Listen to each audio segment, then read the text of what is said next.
Tottenham to Norfolk. So it's only Yeah. last training. Belal, right. Congratulations on the win.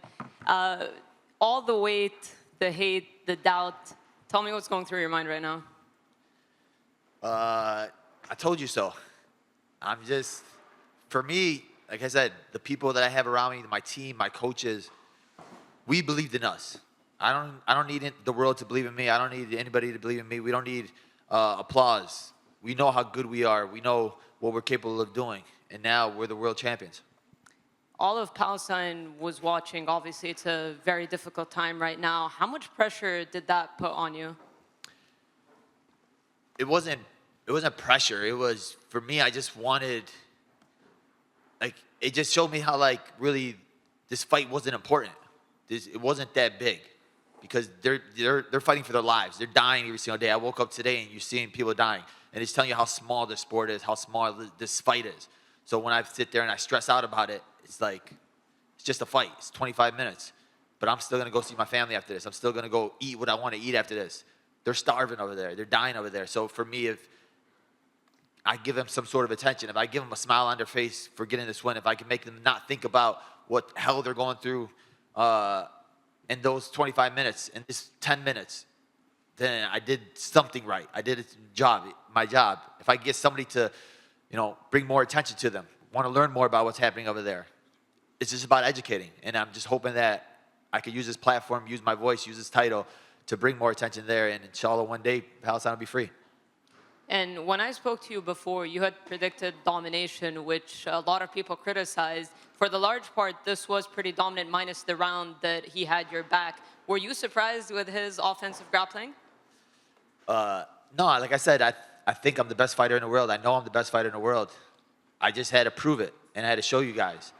We had 3 years to sit there, and I had to sit there and dwell on that thing, that last fight of everybody saying, oh, he would have beat him. He would have won the last other rounds. He would have did this. He would have did that. We didn't even get started that fight. This fight, we got started. This is what we did. We just dominated the champion. We made it look easy. And we did it better than Kobe did, better than Usman did. And, they're national champ wrestlers. They're this, this, and this. We went to Bogan High School. Shout out to Lou Taylor. And a little bit maybe of a scare, maybe you would say otherwise, but when he reversed position and he cut you open, what was going through your mind in that? I was stupid. It was just literally mind lapse. I was trying to switch to the mount, and then he ended up turning it real fast, and he had a good elbow. But, yeah, can never let that happen again. And one last one from me. I don't know if you saw Shavkat Rakhmonov tweeted. He basically called you out. It was respectful. He said, you promised that you would defend your title against me. Would you be interested in defending against Shavkat first? Yeah, of course. I mean, I've literally never turned down a fight. I never backed down from anybody. I've had so many people turn down fights against me. So now I'm at the top. I'm the man. And for me, now cementing my legacy as the best welterweight to ever do it. I'm not going to sit there and call out these random guys and everything. Who's next in line? Who's the best in line? And I'm going to show you what I am, what I could do. They thought Leon could walk through me. Now I'm going to walk through all these other guys. Paul, in the front right here.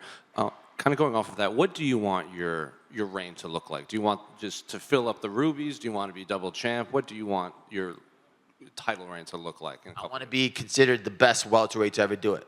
People laughed at it when I said it the other day, and they were like, oh, he said he compared himself to GSP. Ha ha, what an idiot. But now look where I am. Look at the guys I have in my resume. Leon beat Usman twice, and Usman was right underneath GSP.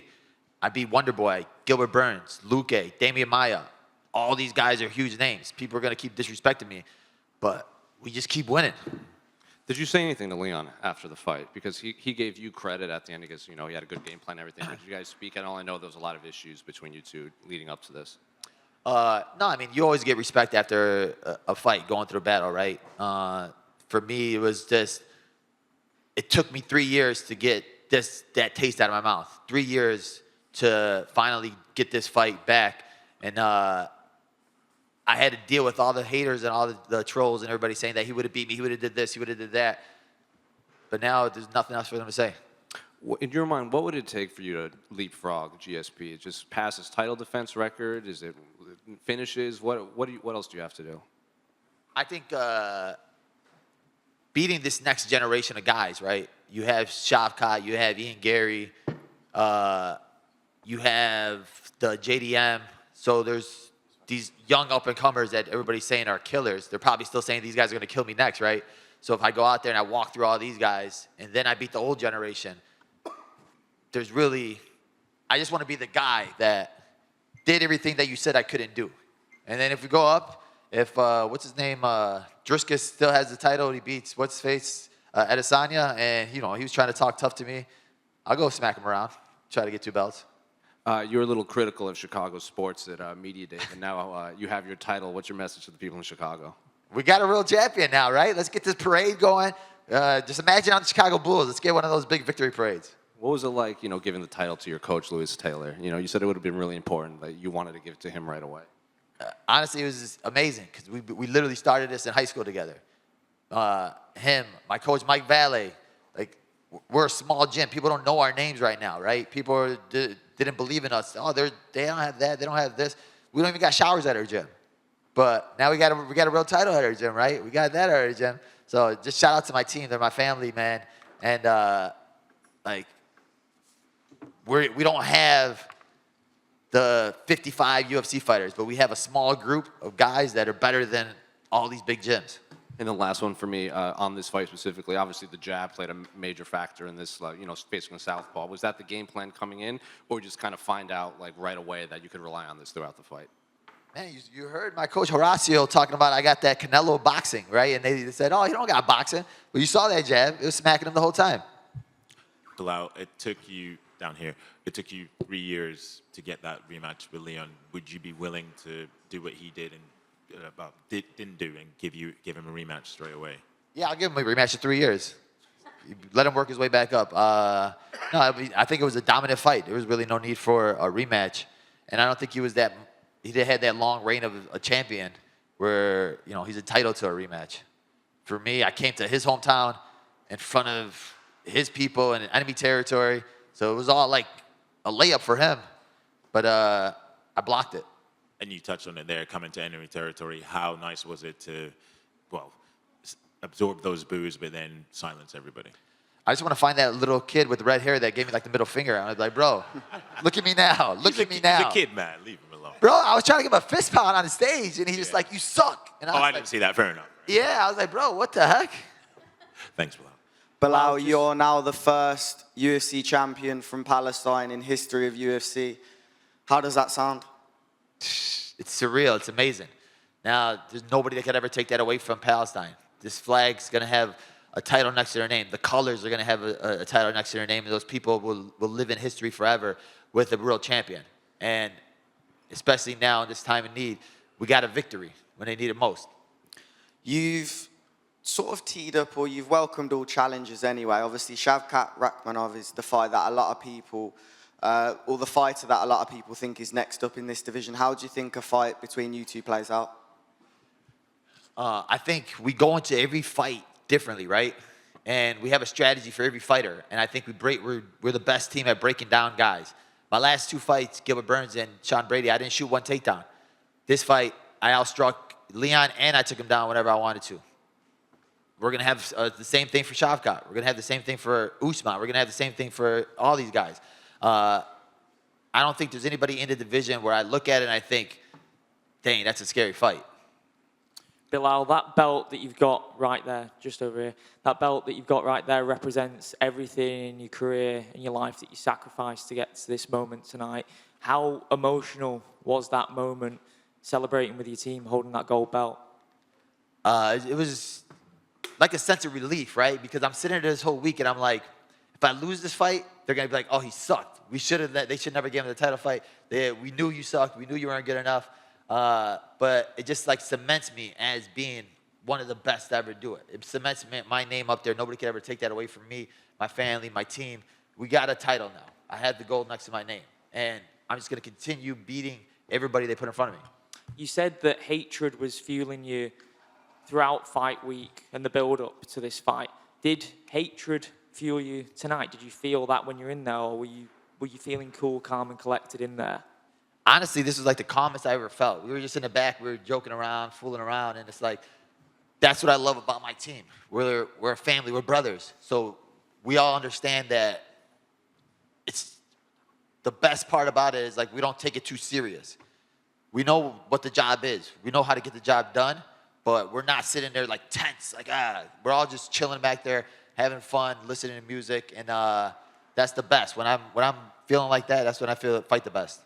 Is the feeling towards Leon still the same? And I know you felt like you were avoided for a long time when you felt you rightfully deserved the title shot. Is your outlook now as a champion to be a champion that gives all challengers a shot at the belt who are worthy in your eyes? Yeah, 100%. For me, it's like I had to beg Dana White in for the opportunity. He promised me I would get it, and he stuck to his word. He gave me this opportunity now. So for me now, it's showing the UFC, showing Dana White and all of them that I could be the best champion you have, the champion that fights all these guys. I want to be a champion like the reign of Volkanovski and Adesanya, where they looked at the next guy in line. All right, let me beat this guy. Let me beat this guy.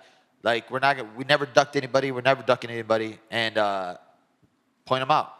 Do you welcome those bad blood rivalries in the future? Because that definitely captured the imagination of the fans this week. It's what sells.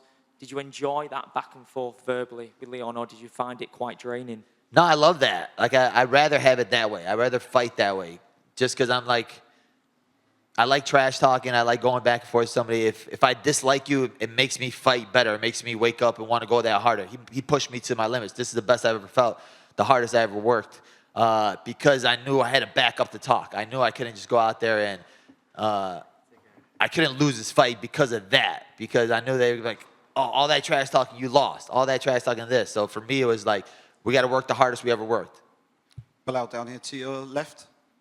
Hi, just a couple of quick ones. Becoming a champion is obviously a career goal, a life achievement. How's this going to change you now that you've actually reached that goal?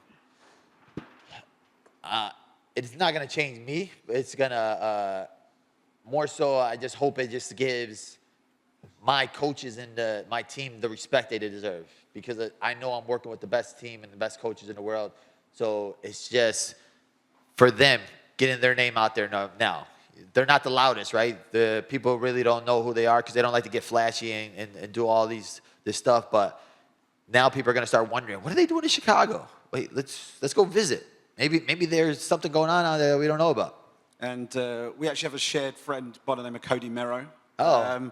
And I'm sure he'll be slightly concerned that you're going to big time him now and you know, remember the show isn't going to carry on. Can we know that's going to carry on? It's going to be Remember the Champ or something from now on? What's it going to be? Remember the Show will still be playing. We're going hard. We took off because of the camp was going on, but me, Jason Anna, Cody Merrow, we're going to the end. Hopefully we get more ratings now that we got a title on it.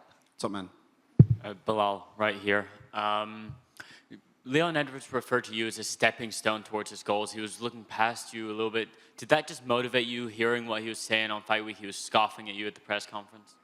I stepped on him. So we're nobody's stepping stone. I told you how good I was. I told you that he was avoiding me for those 3 years for a reason. We went out there and you showed you why. There's nobody that's going to sit there and step over me. And how amazing was it to win the UFC title with your father in attendance? It was amazing. Like my sister and all of us he's been to one fight in my whole career.